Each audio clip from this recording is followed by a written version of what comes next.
I've been waiting a long time to do this. It's been a rough year, but I handled it well. What? I've learned that looking angry terrifies people when you're a giant black man. Holy fuck!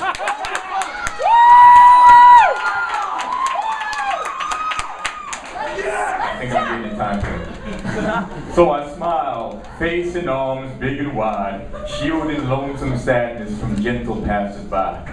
Lately though I've noticed I'm not as lonely as I think. Whether I'm buying groceries, walking out of the shower, or paying my rent, it always feels like some scraggly bearded white boy is watching me.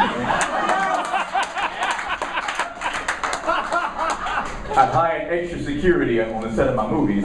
Without fail, one of my co-stars looks up at my looming bald head and asks, "What the hell are you afraid of? You're Michael Clarke Duncan." But they don't understand. I thought Green Mile would have done a trick. Figure folks would know even hulks like me could be gentle. But none of the women I date seem to get the memo. After making love, they feel compelled to say, "Stop crying, little bitch."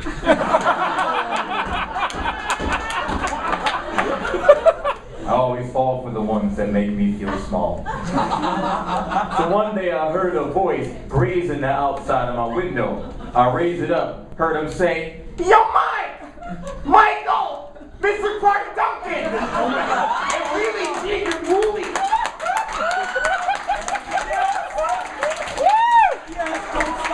I thought, well, I'll be.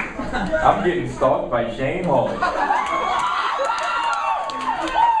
I met him outside and listened to him for a while, realizing that he was sensitive too. I nodded my head and smiled at everything he said until I thought, damn, you just had to bring up Daredevil, didn't you?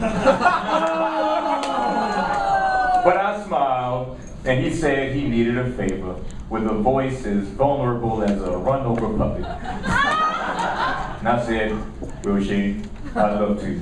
What is it you'd like me to do for you?"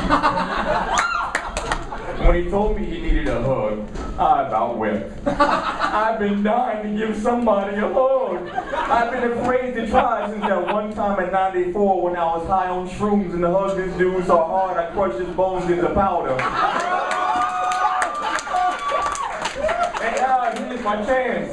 Out of nowhere, Shane pulls out this step stool and stares deep into my sad, dark eyes as if he knew me intimately. But how could he possibly fathom this depression, this Armageddon in my head?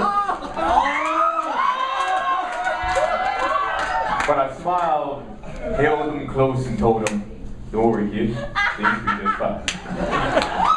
Somewhere in his soul, he must have known I was lying. I know he keeps up with my IMDb. He knows all my upcoming movies, and he knows it's gonna be another rough year.